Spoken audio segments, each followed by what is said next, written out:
Vera Brasil, tudo bem com vocês? Espero que esteja tudo muito ótimo. Vamos dar continuidade a este livro maravilhoso do Rainer Maria Rilke, chamado Cartas a um Jovem Poeta, que compreende 10 cartas em que o Rainer vai conversar com esse jovem poeta chamado Capus. É um livro que fala bastante sobre a criatividade, autoconhecimento, autocuidado em relação a vários aspectos existencialistas da vida, em relação à arte. Eu considero um livro bastante fundamental para a gente ter ali na mesinha de cabeceira, sabe? Para dar aquele conforto no coração em momentos de angústia que a gente se sente um pouco vazio. Acho que isso está sendo bastante recorrente nessa época de quarentena, eu tenho sentido bastante isso. Você pode acompanhar os outros vídeos dessa série que eu tô fazendo. Eu vou deixar os links todos aqui na descrição e você pode assisti-los em qualquer ordem, não tem uma ordem certa. Essa carta aqui, que é a carta número 8, ela foi escrita em 12 de agosto de 1904. É uma carta muito grande. Obviamente eu nunca leio a carta inteira para vocês, porque senão ficaria extremamente chato.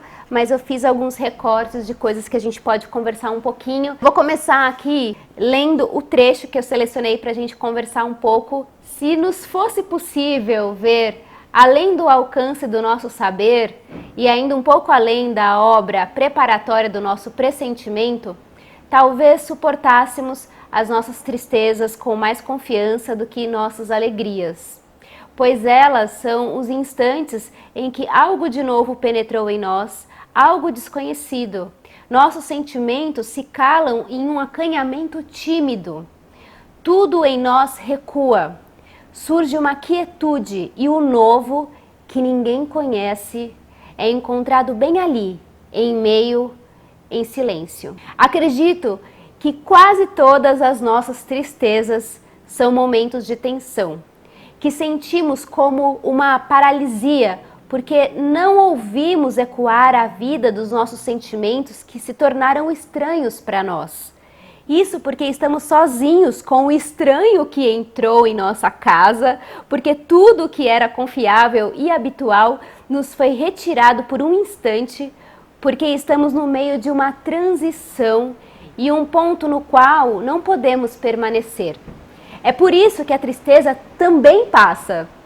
O novo em nós, o acréscimo, entrou em nosso coração, alcançou seu recanto mais íntimo e mesmo ali ele já não está mais, está no sangue e não percebemos o que houve. Eu estou me sentindo bastante triste nos últimos tempos. Eu cheguei à conclusão de que essa tristeza vem porque eu estou em busca de uma essência da Tarsila, uma essência do que eu realmente sou e do que eu quero com o meu trabalho. Talvez esse vídeo fique um pouco pessoal, tá? Mas não tem como deixar de ser. Esse lance de trabalhar com a internet mexe muito com os nossos humores, com as nossas significâncias e insignificâncias, do quanto que você significa para alguém, do quanto que você precisa se fazer interessante para significar para alguém. E tudo isso para mim não está fazendo mais o menor sentido. Eu não quero me submeter a algumas regras que a sociedade impõe, que essa comunidade de internet impõe, para que o meu conteúdo chegue para mais pessoas e aí eu me distancie do que sou eu de verdade, sabe? Essa minha tristeza vem de encontro com isso. Ele fala aqui nessa carta que essa tristeza é uma substância que entra na gente que num primeiro momento é esquisito. A gente fala assim, peraí, o que tá acontecendo com a gente? Mas a gente vai assimilando, vai indo em busca do que é essa tristeza, encontrando quais são as origens dela, e a partir disso você vai se compreendendo, vai entendendo o que está acontecendo e de repente essa tristeza passa, porque quando você compreende de onde que veio, chega uma hora que já faz parte de você, já faz parte do seu sangue e você não vai mais se incomodar com essa coisa que estava aparentemente fora do eixo. Porque essa tristeza que vai levar você de encontro para sua verdadeira essência. Eu não sei se ficou confuso, mas eu vou tentar explicar com uma metáfora que ele explica mais adiante, que ele fala que essa tristeza que aparece na gente é como um vírus. A gente está aí com a Covid-19, esse vírus se instala no nosso corpo e a gente nunca teve contato com esse vírus. Então, a princípio, ele incomoda, ele nos dá falta de ar, ele deixa a gente abatido, com o corpo mole, com tosse, com isso e com aquilo. Mas a partir do momento que você identifica e sabe por que ele se instalou ali, você começa a adquirir anticorpos. Quando vier de novo, você já vai saber lidar, que isso seria, no caso prático da coisa, da doença, né, a vacina. E tem uma coisa aqui que ele diz mais adiante, que é assim: o futuro entra em nós dessa maneira para se transformar em nós muito antes de acontecer.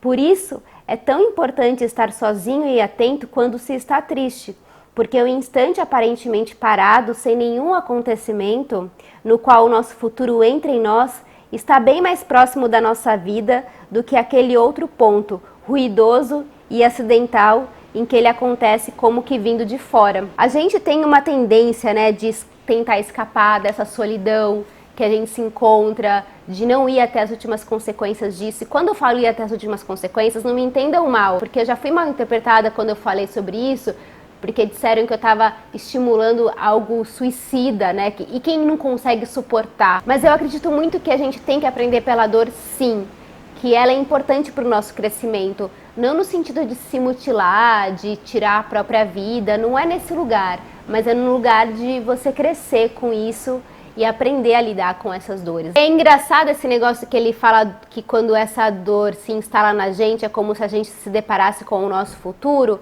porque eu acho que isso tem a ver com a maturidade também, sabe? O Rainer Maria Rilke, ele é bem mais velho que o poeta Capus, então ele tem mais experiência de vida.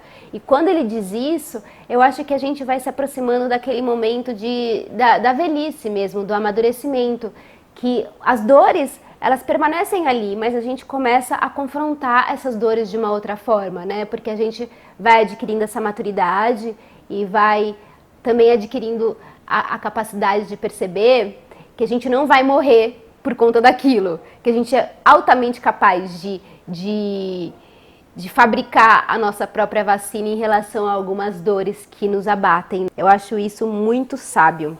Mais adiante, ele vai falar da presença, da questão de Deus, que é um assunto que para mim é bastante complicado, porque eu não sou uma pessoa religiosa, eu não sou uma pessoa que tenho muita fé, eu duvido da existência de Deus, mas também não descarto. Mas ele fala aqui de Deus, né, que a gente criou Deus porque a gente tem medo do inexplicável. Então a gente cria Deus para trazer respostas para a gente do que é inexplicável. E aí ele fala mais adiante: o medo do inexplicável não empobreceu apenas a existência individual, mas também as relações entre as pessoas foram limitadas por ele.